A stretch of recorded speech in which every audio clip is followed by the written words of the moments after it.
옛날에 이 따뜻한 플로리다에서 겨울을 나는 일이 소원인 한 조그마한 거북이가 이 늪가에 살고 있었습니다. 그래서 아시는 대로 거북이는 어떻습니까? 걸음걸이가 참 느리지 않습니까? 그래서 이 자신의 느린 걸음걸이로는 도저히 플로리다까지 갈 수 없었기 때문에 무슨 다른 방법이 없을까 하고 늘 고민하고 있었습니다. 그러던 어느 날 남쪽으로 겨울을 나기 위해서 날아가던 기러기 떼가 잠시 쉬려고 이 거북이가 사는 늪지에 잠깐 내려앉게 되는 일이 있었습니다. 이 기러기를 본 순간 거북이의 머릿속에 플로리다까지 갈 수 있는 좋은 방법이 갑자기 떠오르게 되었습니다. 그래서 이 거북이는 기러기들에게 자신의 사정을 설명하고 부탁해서 결국 도움을 받게 되었습니다. 거북이는 튼튼한 로프를 하나 준비해서 이 로프의 양쪽 끝을 2마리의 기러기의 발에 각각 묶고 자신은 튼튼한 입으로 그 줄 한가운데를 꽉 물었습니다. 기러기들이 날아오르자 줄의 한가운데를 물고 있던 거북이 역시 하늘로 날아오르게 되었습니다. 그렇게 한참을 남쪽을 향해 무사히 잘 날아가다가 다른 거북이들이 많이 살고 있는 한 늪지를 지나가게 되었습니다. 기러기들과 함께 하늘을 날아가고 있는 이 거북이의 모습을 보고 많은 거북이들이 이구동성으로 이렇게 말했습니다. 아, 저렇게 기발한 아이디어를 생각해낸 사람이 누군지 정말 대단하네. 그 소리를 들은 이 거북이는 바로 나지라고 그만 입을 벌려 말하고는 밑으로 그대로 떨어지고 말았습니다. 이처럼 교만한 사람은 필연적으로 망할 수밖에 없습니다. 성경은 잠언 16장 18절에서 이렇게 말씀하고 계십니다. 멸망에 앞서 교만이 나가며 넘어짐에 앞서 거만한 영이 있느니라. 사실 오늘 바벨탑 사건 역시 여러분들이 익히 잘 아시는 대로 이 사실을 우리에게 오늘 잘 보여주고 있습니다. 특별히 교만한 사람이 반드시 망할 수밖에 없다는 구체적인 여러 가지 이유들을 오늘 우리에게 그것을 분명히 알려주고 있습니다. 그래서 오늘 저는 여러분들과 함께 이 교만한 사람이 반드시 하나님 보시기에 반드시 망할 수밖에 없는 이유들을 오늘 본문 말씀을 통해서 확인해보고 이로부터 얻을 수 있는 교훈을 역시 우리 스스로에게도 적용해보는 그런 시간을 갖도록 하겠습니다. 그래서 교만한 사람이 반드시 망할 수밖에 없는 여러 가지 이유 중에서 시간 관계상 우리가 3가지 이유만을 오늘 살펴보도록 하겠습니다. 그래서 첫 번째로 교만한 사람이 망할 수밖에 없는 첫 번째 이유는 바로 교만한 사람은 이 하나님의 주권, 권위에, 이 교만은 바로 하나님의 주권, 권위에 도전하는 일이 되기 때문에 그렇습니다. 하나님께서 이 세상을 창조하시고 이 세상의 모든 일을 주관하시는 분이 되십니다. 여러분 정말로 이 사실을 믿으십니까? 이 세상 누가 만드셨습니까? 하나님께서 만드셨죠. 또 하나님께서 만드셨기 때문에 이 세상 모든 것을 주관하시는 그런 분이십니다. 그런데 이 교만은 바로 이러한 하나님의 주권에 도전하는 일이 된다라고 하나님께서 오늘 우리에게 그것을 분명하게 지금 말씀해주고 계십니다. 우리가 사람들이 생각할 때의 기준에 교만하고 사실 성경에서 말하는 그 하나님께서 보시는 기준으로 봤을 때의 교만은 차이가 있습니다. 이 사람들이 생각하는 교만은 다른 사람보다 자신을 좀 낮게 여기고 높이고 그것으로 인해서 우쭐대는 그 정도로 생각하는데 사실 하나님께서는 그 이상으로 보십니다. 즉 그것 이상으로 심각하게 보신다는 것이죠. 모든 교만은 사실 하나님의 주권, 권위를 대적하는 것이다 라고 그렇게 말씀하고 계십니다. 그 근거로 우리가 성경을 보시면 이 교만을 최초로 일으킨, 교만죄를 최초로 일으킨 이 루시퍼의 죄를 통해서 우리는 그것을 분명히 확인해 볼 수가 있습니다. 우리가 잘 아시는 대로 이사야서 14장 12절부터 14절 말씀은 제가 받들어 읽도록 하겠습니다. 이것을 분명히 보여주고 계시는데 이렇게 말씀하고 계십니다. 오 아침의 아들 루시퍼야, 내가 어찌 하늘에서 떨어졌는가? 민족들을 약하게 만드는 자여, 내가 어찌 끊어져 땅으로 떨어졌는가? 내가 내 마음속으로 이르기를 내가 하늘로 올라가 내가 하나님의 별들 위로 내 왕자를 높이리라. 또 내가 북쪽의 옆면들에 있는 회중의 산 위에 앉으리라. 내가 구름들이 있는 높은 곳 위로 올라가 내가 지극히 높으신 이와 같이 되리라 하였도다. 여러분, 이사야가 지금 가르쳐주는 루시퍼의 교만죄의 핵심은 무엇이 됩니까? 하나님같이 되려고 한다는 것이죠. 지금 루시퍼는 다른 어떤 천사와 다른 어떤 그룹들과 비교하고 있는 것이 아니라 바로 하나님같이 되겠다라고 그렇게 자신의 생각을 밝히고 있다는 것이 됩니다. 또 우리가 이미 익히 아시는 대로 아담과 이브가 하나님께 범죄하게 되는데 그 범죄할 때 바로 옛뱀, 그 마귀가 유혹했던 내용이 어떤 것이었냐면 창세기 3장 5절이 보여주는 것처럼 너희가 신들과 같이 되어 선악을 알 줄을 하나님이 아시느니라. 여러분 역시 동일한 우리가 내용을 발견할 수 있다는 것을 우리가 이 창세기 말씀을 통해서도 분명히 확인해 볼 수가 있습니다. 하나님처럼 선악을 알겠다라는 그런 교만한 마음을 아담과 이브, 특별히 여자가 먼저 먹었다 그런 마음을 가졌다라는 것을 창세기 말씀은 그것을 우리에게 분명히 보여주고 있다는 뜻이 됩니다. 지금 이사야가 보여준 루시퍼의 마음, 또 창세기에 모세가 보여준 여자의 마음, 동일하게 모두 다 하나님의 주권을 거슬러서 하나님의 권위에 도전하는 것이 바로 교만이다라는 것을 분명히 보여준다는 뜻이 됩니다. 흥미롭게도 오늘 바벨탑 사건 역시 동일한 내용을 지금 보여주고 있습니다. 그래서 본문으로 다시 가셔서 11장 4절 말씀 보시면 그들이 바벨탑을 세운 이유를 4절이 분명히 우리에게 그것을 보여주고 있습니다. 또 이르되 자 우리가 우리를 위하여 도시와 탑을 세우고 그 다음에 뭐라고 말씀하고 계십니까 여러분? 탑의 꼭대기를 어디에까지 닿게 하자라고 말씀하고 있습니까? 하늘에까지 닿게 하며. 여러분 우리 이미 익히 잘 아시는 대로 사실 성경시대의 사람들에게 있어서 하늘은 바로 특별하게 우리가 얘기하는 둘째 하늘의 개념보다는 하나님에 계시는 하늘에 대한 생각들을 먼저 했던 그런 내용들을 우리가 성경을 통해서 이미 익히 잘 알고 있습니다. 그래서 성경시대 사람들은 하늘하면 하나님이 계신 곳이죠. 최소한 신들이 사는 곳이다 라는 것을 그들은 먼저 떠올렸다는 것입니다. 그럼 지금 바벨탑을 세우는 사람들의 목적이 뭐냐면 탑을 세우고 탑의 꼭대기를 하늘에까지 닿게 하자. 무엇을 의미하고 있냐면 하나님처럼 높아지겠다라는 의미를 가지고 있다는 것이죠. 지금 성경의 세 곳 모두 동일한 내용을 우리에게 가르쳐주고 있습니다. 교만은 바로 하나님의 주권과 권위를 대적하는 그런 죄라는 사실을 주님께서 오늘 우리에게 그것을 분명히 보여주시고 말씀하고 계십니다. 이렇게 교만죄의 내용이 하나님 편에 보셨을 때는 하나님의 입장에서 봤었을 때는 심각하기 때문에 하나님께서는 교만한 사람을 결코 내버려 두시지 않는다라고 그렇게 말씀하고 계십니다. 그래서 우리가 이미 이렇게 아시는 대로 루시퍼를 하나님께서 어떻게 처리하셨습니까? 하늘에서 쫓아버리셨죠. 또 아담과 이브에게도 이미 잘 아시는 대로 저주를 내리셨습니다. 오늘 바벨탑을 쌓은 사람들에게도 심판을 내리신다라는 사실을 오늘 우리에게 본문 말씀을 통해서 분명히 지금 보여주고 계십니다. 그 근거로 오늘 한번 제가 나눠드린 이 조그마한 쪽지를 한번 봐주시면 감사하겠습니다. 우리 옛날에 노아의 홍수에서 살폈던 것처럼 이 창세기 11장 1절부터 9절도 이 구절을 통해서 하나님께서 무엇을 보여주시기 원하시는지를 우리에게 분명히 그것을 보여주고 계십니다. 그래서 쭉 보시면 이 1절부터 9절까지 말씀 가운데서 구조적으로 봤을 때 핵심이 어디입니까 여러분? 몇 절이 되죠? 5절이 됩니다. 여러분 맞습니까?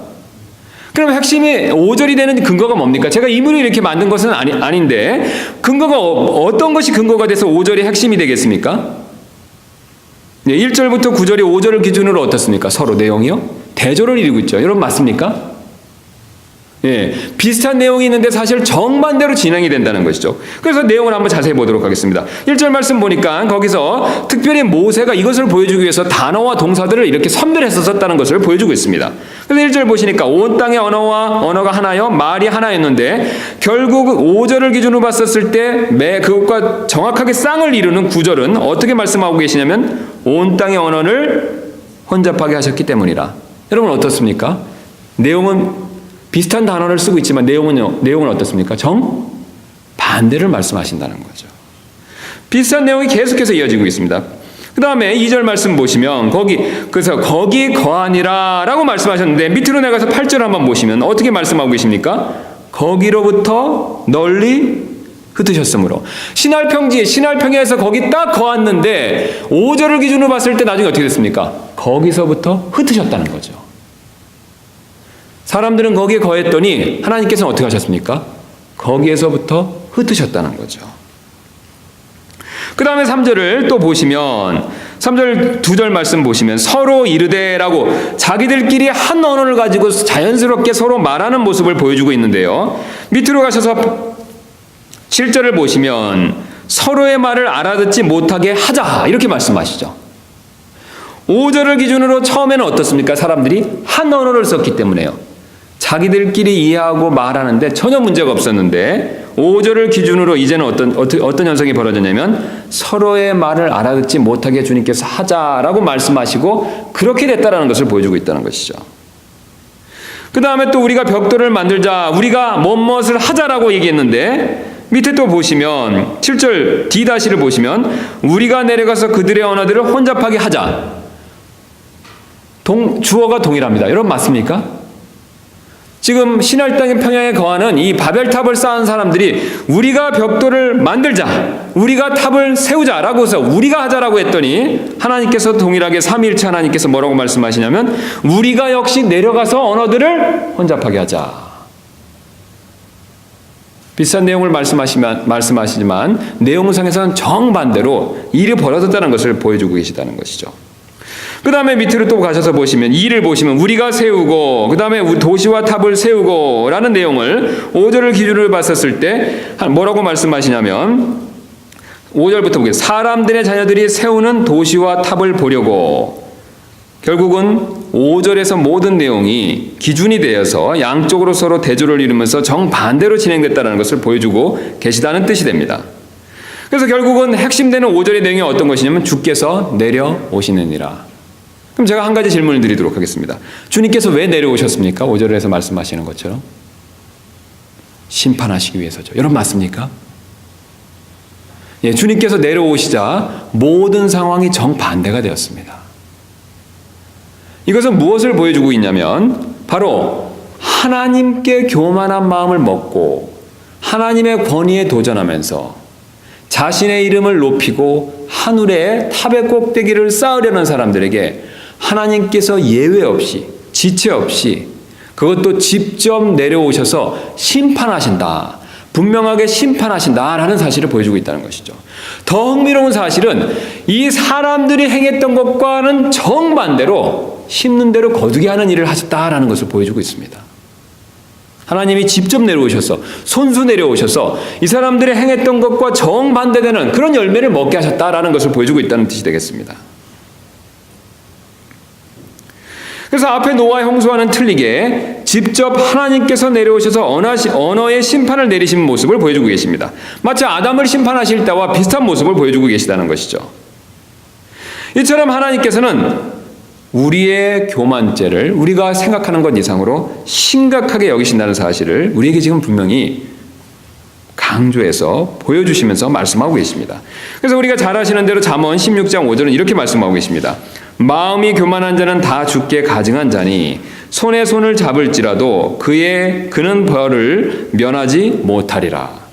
사실 우리 구원받은 그리스도인들 역시 마찬가지가 될 수가 있습니다. 왜냐하면 성경은 구원받지 못한 사람들의 교만죄에 대해서만 경고하는 것이 아니라 오늘 바벨탑 사건 사람들처럼 구원받지 못한 사람들의 이 교만에 대해서만 경고하는 것이 아니라 성경은 특별히 신약에서는 구원받은 사람들의 이 교만에 대해서도 분명히 경고하고 있기 때문에 그렇습니다.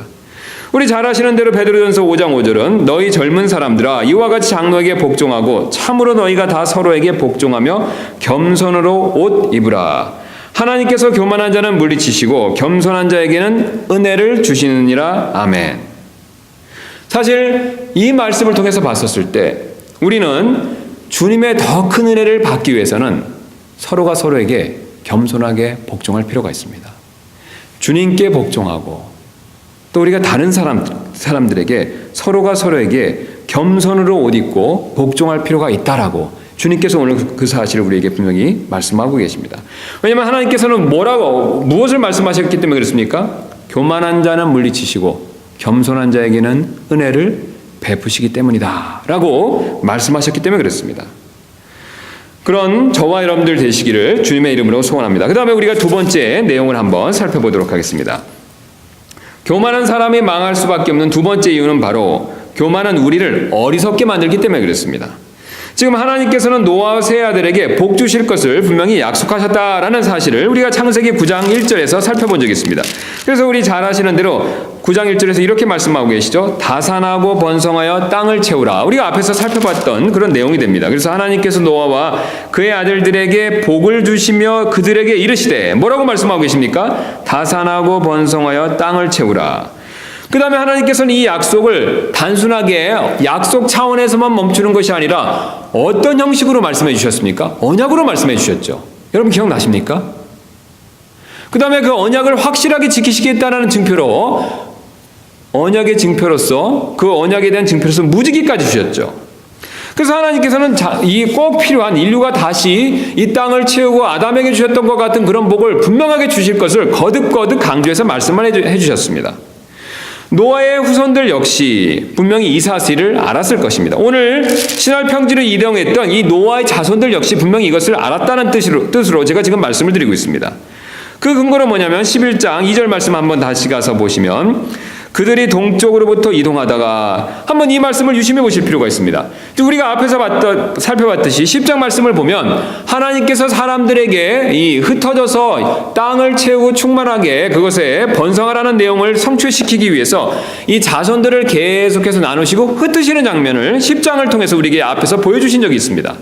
그러니까 10장의 핵심은 뭐냐면 사람들이 흩어진다는 것이죠. 그리고 흩어지는 것을 위해서 이동한다는 것이죠. 그런데 흥미롭게도 오늘 11장 1절에서도 어떤 내용을 2절에서 어떤 내용을 말씀하고 계시냐면 그들이 동쪽에서부터 이동하다가 여러분 이것은 무엇을 보여주고 있습니까?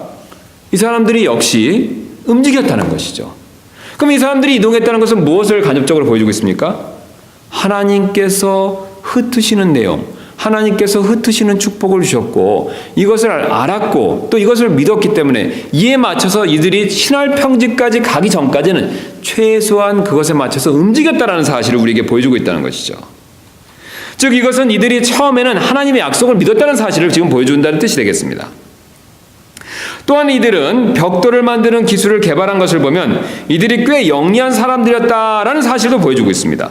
그래서 3절 말씀 보시면 그들이 서로 이르되 자 우리가 벽돌을 만들어 견고히 굽자 하고는 돌 대신 벽돌을 취하고 회반죽 대신 진흙을 취하며 지금 최초로 벽돌이 만들어지고 있는 모습을 보여주고 있습니다. 우리가 잘 아시는 대로 팔레스타인에 있는 이스라엘 땅은 이 돌이 많은 곳이라고 합니다. 그래서 집을 짓거나 어떤 건축물을 지을 때 이 돌을 깎아서 이 건물들을 짓는데요. 지금 우리가 말하는 이 신할 땅 그곳은 지형적으로 봤었을 때 돌이 없다고 합니다. 그냥 평지이기 때문에 돌을 구하기가 어렵다는 것이죠. 자, 돌이 없는 상황에서 이들이 생각해낸 건축물의 재료가 어떤 것이냐면 벽돌이었다는 거죠. 최초로 벽돌을 만들었습니다. 그것도 불에 굽는 벽돌을 만들었다는 거죠. 분명히 이들은 머리가 좋은 사람들이었죠. 예. 기술과 재능이 있는 그런 사람들이었다는 것이죠. 그러나 이들이 이름을 내겠다라고 그렇게 마음에 교만함을 품자 이 사람들의 그 행동이 이상한 쪽으로 바뀌는 모습을 오늘 하나님께서 우리에게 그것을 지금 분명히 보여주고 계십니다. 즉 지금까지 하나님의 축복의 약속을 따라서 신할 평야까지 와놓고는 갑자기 정반대되는 행동을 한다는 뜻이 되겠습니다. 이게 무슨 말씀이냐면요. 지금 어떻습니까? 이 사람들이 신할 평지까지 왔다는 것이죠. 그럼 신할 평지까지 온 이유는 무엇입니까? 흩어지라는 하나님 약속의 말씀을 믿었다는 것이죠. 그들은 처음부터 신할 평지 오기 전에 그 장소에 정착한 것이 아니었다는 것이죠. 분명 아라랏산 어딘 근처에 살았었겠죠. 그러나 그들이 하나님의 흩어지라는 축복의 약속을 믿었기 때문에 최소한 지금 신할 평지까지는 왔다는 것입니다. 그래서 하나님의 약속을 믿고 축복의 약속을 믿고 여기 왔었는데 이들이 교만한 마음을 먹자 이들의 행동이 180도로 정반대로 바뀌기 시작했습니다. 바로 어떻게 바뀌었냐면 이제는 하나님의 축복을 정면으로 차버리는 정반대 행동을 했다는 것이죠. 자, 4절 말씀을 한번 가서 확인해 보도록 하겠습니다. 또 이르되 자 우리가 우리를 위하여 도시와 탑을 세우고 탑의 꼭대기들을 하늘에까지 닿게 하며 우리가 우리를 위하여 이름을 내고 이로써 온 지면에 그다음 뭐라고 말씀하고 계십니까? 흩어짐을 면하자 하더라. 지금 하나님의 입장에서 보셨을 때 흩어짐은 축복입니까? 저주입니까? 축복이죠. 그래서 이 사람들이 이것을 믿고 여기 신할 평지까지 분명히 왔습니다. 그런데 이들이요 갑자기 흩어짐에 대한 생각이 바뀌었다는 것이죠. 어떻게 바뀌었습니까? 흩어짐을 반대로 막기 위해서 엄청난 일을 하기 시작했다는 겁니다. 여러분, 어떤 엄청난 일을 했습니까? 자신의 힘과 노력과 시간을 들여서 탑을 세우기 시작했다는 거죠. 자신의 모든 재능과 모든 시간과 모든 노력, 그리고 또 모든 사람들이 모여서 탑을 쌓았는데 그 탑을 쌓은 목적이 어이없게도 하나님의 축복을 발로 차고 하나님의 축복을 받지 않기 위해서 그런 일을 했다라고 그렇게 말씀하고 계십니다. 여러분, 사실 이 사람들의 행동이 얼마나 어리석게 되었습니까? 하나님의 축복을 누리다가 하나님의 축복에 따라서 여기까지 왔다가 이제는 반대로 하나님의 축복을 발로 차고 하나님의 축복을 받지 않기 위해서 바벨탑을 쌓았다라고 하나님께서 그것을 지금 우리에게 말씀해 주고 계십니다. 이들이 교만으로 인해서 얼마나 어리석게 되었는가 그것을 여실히 보여주는 증거가 된다는 뜻이 되겠습니다. 하나님의 도움 없이 스스로 하나님의 축복을 이루겠다라는 그런 어리석음을 보여준다는 것이죠. 왜 흩어지는 게 필요 없다라고 얘기하고 있습니까? 자기들이 스스로 이룩 하겠다는 것이죠. 그래서 로마서 1장 22절 말씀처럼 스스로 지혜롭다라고 선언하나 결국은 어리석은 사람이 되었다는 뜻이 되겠습니다. 사실 이처럼 이 교만해지면 나도 모르게 어리석어지게 된다라고 하나님께서 그 사실을 우리에게 지금 말씀하고 계십니다. 왜냐하면 교만은 자기 자신을 과대평가하게 하도록 속이는 힘을 가지고 있기 때문에 그렇습니다. 이 프랑스의 베르사유 궁전에는 이 1000개의 거울로 된 유리홀이 하나 있다고 합니다. 그래서 그곳에 들어가서 이렇게 우리 한번 그런 방을 보신 적 있으시죠? 거울들이 쭉 있으면 어떻습니까? 그런 거울이 있는 방에 딱 들어갔어요. 거기서 박수를 딱 치면 어떻습니까? 거울에 박수를 치는 모습들이 딱 나오죠. 그래서 박수를 딱 치면 1000개에 있는 유리를 통해서 1000명의 사람이 마치 이렇게 박수를 막 치는 것처럼 그렇게 보인다는 것이죠. 또 거기서 1등을 딱 하면 1등을 하고 손을 내밀면 1000명의 사람이 마치 나에게 1등 이렇게 말하는 것처럼 그렇게 보인다는 뜻이 되겠습니다. 그러나 여러분이 이미 익히 잘 아시는 대로 그 박수와 손은 사실 자기 자신의 것에 지나지 않는다는 것이죠.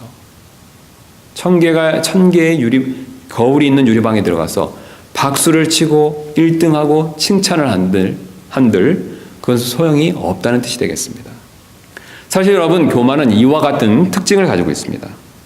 즉 교만은 우리를 항상 과대평가하게 하도록 속이고 오늘 바벨탑을 쌓은 사람들처럼 어리석은 행동을 하게 만든다는 것이죠. 그러나 하나님께서는 오바댜 1장 3절에서 반대로 말씀하고 계십니다. 바위 틈에 거하며 높은 곳에 처소를 둔 자여 내 마음의 교만이 너를 속였도다. 그자가 마음속으로 이르기를 누가 나를 땅으로 끌어내리겠느냐 하는도다.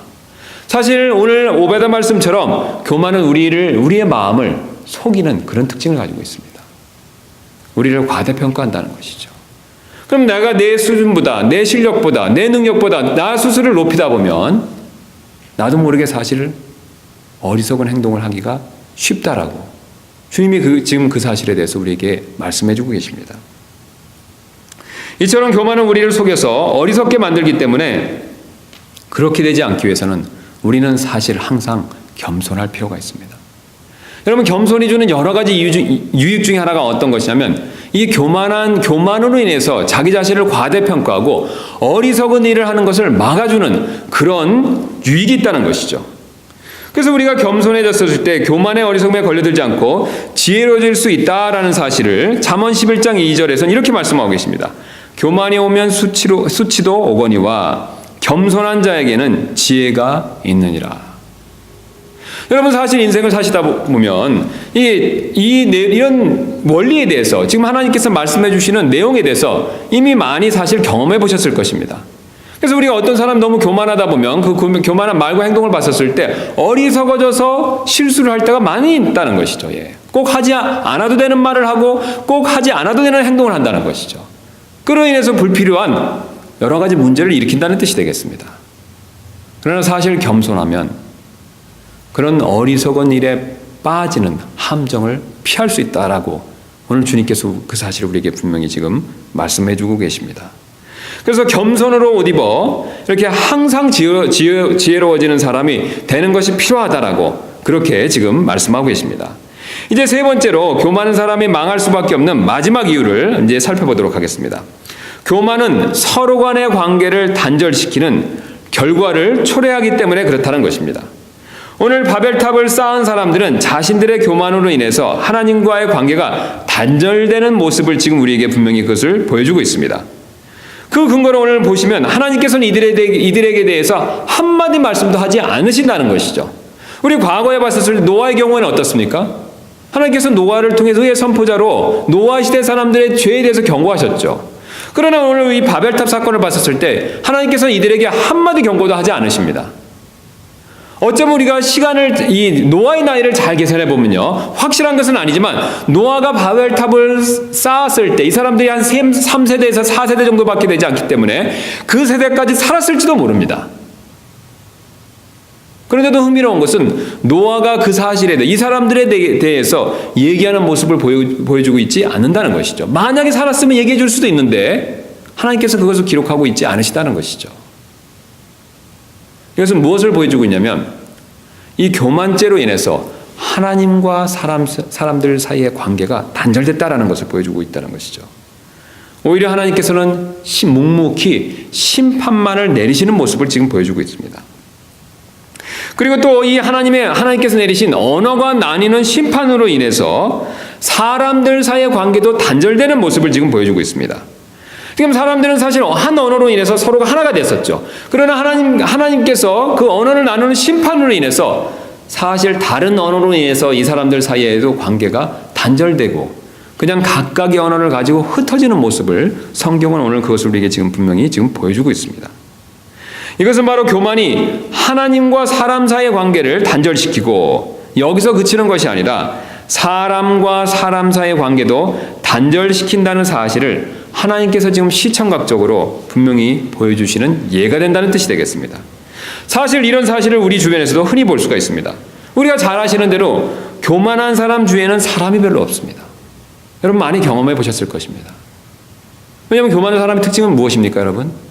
자기 생각과 자기의 뜻과 자기 말만 한다는 것이죠. 그럼 주변 사람들과 관계가 좋아질 리가 없다는 것입니다. 바로 이런 교만의 무서움 중에 하나가 어떤 것이냐면 사람과 사람 사이의 관계를 단절시킨다는 것이죠. 더 나아가서는 하나님과 그 사람 사이의 관계도 단절시킬 수 있다는 것을 주님께서 그것을 분명히 말씀해 주고 계십니다. 왜냐하면 하나님께서는 이 교만을 우리가 생각하는 것보다 이상으로 하나님의 주권과 권위를 침해하는 죄로 심각하게 보시기 때문에 그렇다는 뜻이 되겠습니다. 그러므로 다른 사람과 좋은 관계를 유지하기 위한 가장 좋은 비결 중에 하나가 바로 뭐냐면 겸손입니다. 우리가 스스로를 좀 더 낮추고 겸손으로 옷 입었었을 때 나도 모르게 우리 주변 사람들과 좋은 관계를, 좋은 교제 관계를 유지할 수 있다라고 주님께서 그렇게 우리에게 그 내용을 지금 말씀해 주고 계십니다. 그러므로 위로 하나님과 관계를 위해서도 겸손해야 될 뿐만 아니라 옆으로도 내 주변 사람과의 관계를 위해서도 우리는 겸손할 필요가 있다라고 주님께서 그렇게 우리에게 말씀해 주고 계십니다. 지금까지 우리가 교만한 사람이 망할 수밖에 없는 이유들을 살펴보았는데 이제 두 가지 교만을 살펴보고 말씀을 마치도록 하겠습니다. 우리가 오늘 이 말씀으로부터 얻을 수 있는 첫 번째 교훈은 우리 역시 우리 자신의 바벨탑을 쌓으려는 경향이 다분히 있다는 사실을 우리는 꼭 명심할 필요가 있다는 것입니다. 사실 오늘 이 바벨탑을 쌓았던 사람들은 다름 아닌 바로 우리들의 조상들입니다. 여러분 정말 이 사실을 믿으십니까? 우리가 하나님께서 창조하신 것을 믿고요, 진화된 것을 믿지 않는다면, 성경 말씀 그대로 믿는다면 이 바벨탑을 쌓은 사람들은 누구의 조상이 됩니까? 바로 지금 우리의 조상이 되죠. 여러분 맞습니까? 우리가 이미 익히 잘 아시는 대로 이 죄는요 유전되는 특징이 있습니다. 그들이 교만했다면요 여러분 어떻습니까? 죄의 유전을 통해서 우리도 교만할 수밖에 없다는 것이죠. 그들의 교만한, 우리 조상들의 교만한 습성을 사실은 나도 모르게 우리도 물려받았다는 뜻이 됩니다. 그래서 우리도 자신의 기술과 능력을 신뢰하고 자신의 이름을 내려고 하는 때가 사실 많이 있다는 것을 우리는 이미 스스로가 이 사실을 잘 알고 있습니다. 또한 교만으로 인해서 어리석어져서 하나님께서 주시는 복을 내가 할 수 있다라고 생각하고 거꾸로 이 사람들처럼 발로 찰 때도 있다는 것이죠. 사실 우리가 인생을 되돌아보고 생각해 보시면 그때 하나님께서 좋은 걸 주셨는데 내가 마음이 너무 높아서 그걸 참 받아들이지 못했는데 그거 참 너무 아깝구나, 후회되는구나 라는 생각을 한두 번이라도 해보신 적이 있으실 것입니다. 어떤 물질적인 복이나 또 생활에 필요한 복이나 심지어는 영적인 복도 마찬가지가 됩니다. 하나님께서 그때 그 지체를 통해서, 하나님께서 그때 그 말씀을 통해서, 하나님께서 그때 그 성경 교사를 통해서 나에게 어떤 영적인 복을 주시려고 말씀도 주시고 여러 가지 권면을 주셨는데 내가 마음이 높아서 너무 그것을 받아들이지 못했구나. 그때 내가 그것을 받았으면 영적으로 지금 더 좋아졌을 텐데 라는 생각을 분명히 해보신 적이 있으실 것입니다. 여러분, 사실 우리 모두가 그런 실수를 자주 범할 수가 있습니다. 그런데 오늘 하나님께서는 흥미롭게도 이 교만한 자들이 한 일을 보시기 위해서 손수 내려오셨다라고 그렇게 5절에서 말씀하셨습니다. 여러분, 그들을 찾아오셔서 그들의 하는 일을 바라보셨던, 그것을 관찰하셨던 하나님이 사실은 또한 우리의 마음속에 찾아오셔서 우리의 마음속에 교만한 것이 있는가를 찾아보실 수 있는 동일한 하나님이라는 것을 우리는 반드시 기억할 필요가 있습니다. 시편 138편 6절은 이렇게 말씀하고 계십니다. 주께서는 높이 계실지라도 겸손한 자에게 관심을 기울이시며 교만한 자는 멀리서도 아시는도다. 하나님은 하늘에 계시지만 교만한 자는 멀리서도 아신다라고 그렇게 말씀하고 계십니다. 하나님은 우리의 마음을 늘 감찰하신다는 뜻으로 지금 말씀하고 계십니다. 그러므로 우리는 항상 이 나의 교만을 우리가 아시는 대로 십자가에 못 박고 성령의 능력을 통해서 겸손을 유지할 필요가 있습니다. 이제 우리가 두 번째 교훈 살피고 말씀을 마무리하도록 하겠습니다. 두 번째 교훈은 명예, 즉 오늘 본문의 말씀에 나오는 것처럼 이름을 내는 일은 하나님께서 해주시는 일이다라는 사실을 우리는 꼭 기억할 필요가 있습니다.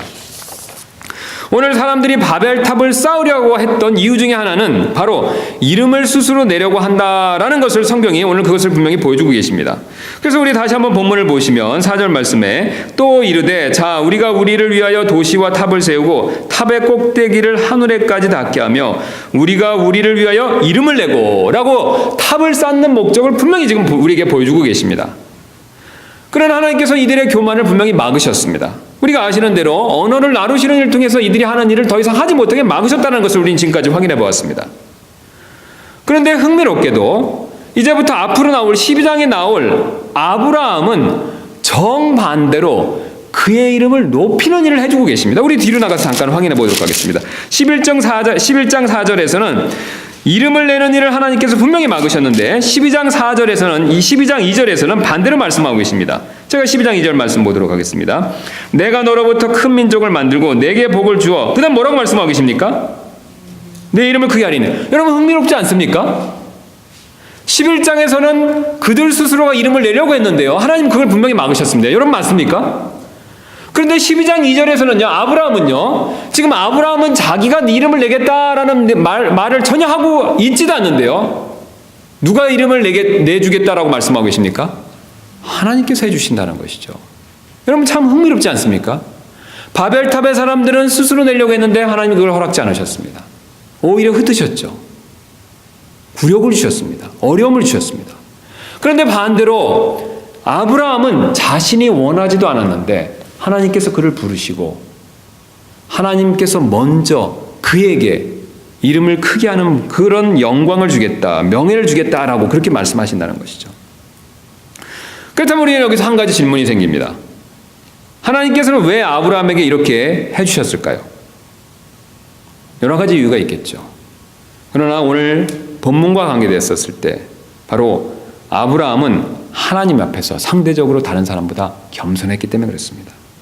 우리 아브라함의 겸손이 엿보이는 고백을 한번 찾아보고 확인해 볼 필요가 있습니다. 창세기 18장 27절 말씀 되겠습니다. 뒤로 가시면 이 아브라함이 우리보다 훌륭했던 면이 나오는데 18장 27절 말씀 되겠습니다.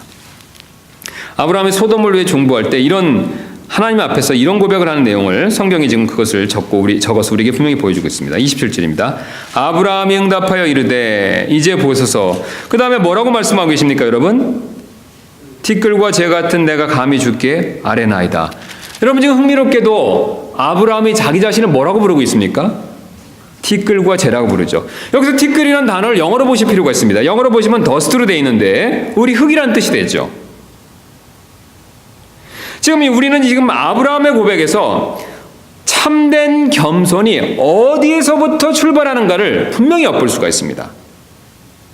바로 참된 겸손은요, 하나님께서 우리를 보시는 관점 그대로 우리 자신을 보는 일에서부터 시작된다는 사실을 오늘 아브라함의 고백을 통해서 하나님께서 우리에게 그것을 분명히 지금 말씀하고 계십니다.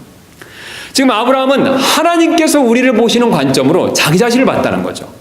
흥미로운 것은요, 지금 흙이라고 얘기했던 더스트가요, 창세기 3장 19절에 먼저 사용된 적이 있습니다. 우리 한번 다시 가서 한번 확인해 보도록 하겠습니다. 지금 아브라함이 자기 자신을 흙이라고 불렀는데요, 티끌이라고 불렀는데 하나님께서 이 내용을 먼저 말씀하셨다는 것입니다. 그래서 3장 19절 가서 한번 보도록 하겠습니다. 저주하실 때 이렇게 말씀하고 계시죠. 맨 마지막에 나오는 내용인데요. 땅으로 돌아갈 때까지 내 얼굴에 땀을 흘려야 빵을 먹으리니 이는 내가 땅에서 취하졌기 때문이라. 그 다음 뭐라고 말씀하고 계십니까? 너는 흙이니 흙으로 돌아갈 것이니라 하시니라. 여러분, 흥미롭지 않습니까? 하나님께서 말씀하시는 내용과 똑같은 내용을 누가 고백하고 있습니까? 아브라함이 하고 있다는 것이죠. 하나님께서는 우리를 흙으로부터 만드셨습니다. 하나님이 보셨을 때요, 사실 우리는 흙입니다. 왜냐하면 하나님이 우리의 생명을 거둬가시면 우리의 몸은 어디로 돌아갑니까? 흙으로 돌아가죠. 하나님이 주신 생명 때문에 유지되는 존재가 바로 사람입니다. 그러나 하나님께서 우리의 생명을 거둬가시면 우리는 아무것도 아닙니다. 흙이라는 것이죠. 먼지라는 것이죠. 티끌이라는 것이죠. 하나님께서는 사실 우리를 그렇게 보고 계십니다.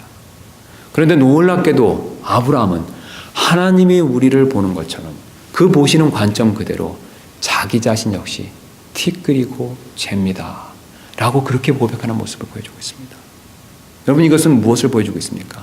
아브라함은요, 최소한 이 고백을 할 때 하나님께서 사람을 보시는 관점 그대로 자기 자신을 봤다는 것이죠.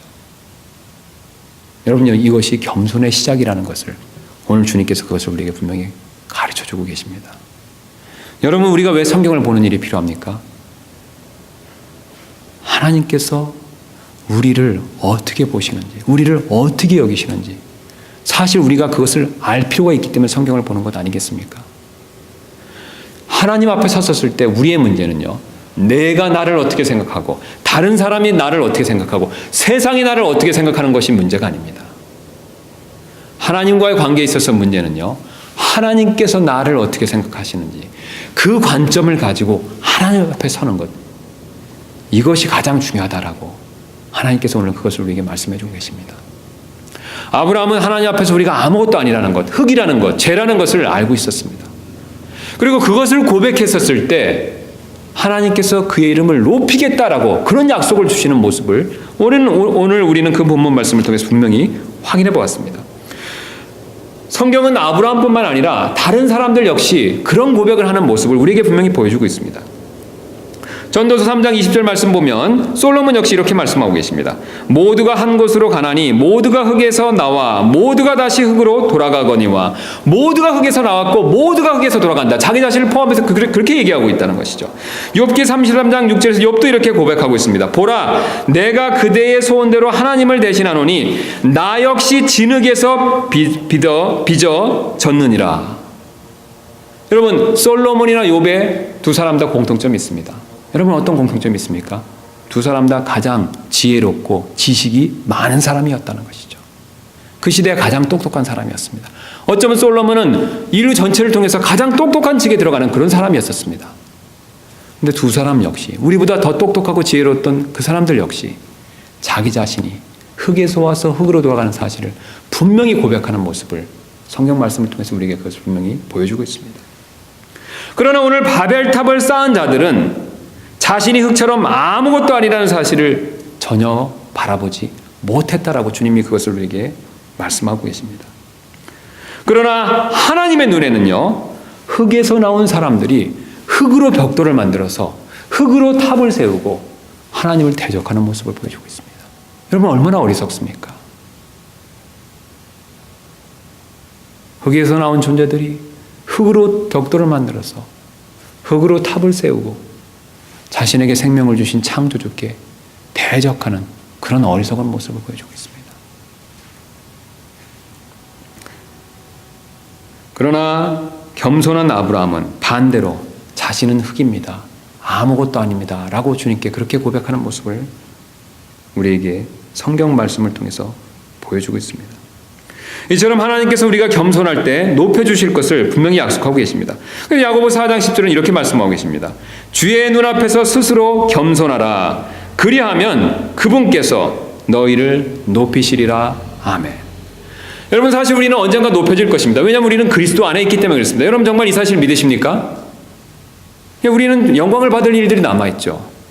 그러나 그것은 당장이 아니라 우리가 우리 자신을 낮추고 그리스도처럼 우리 스스로를 주님 앞에서 숙일 때, 겸손하게 나를 내려놓을 때 주님이 더 빨리 우리를 높여주실 수 있다라는 그런 약속을 오늘 우리에게 분명히 말씀해주고 계십니다.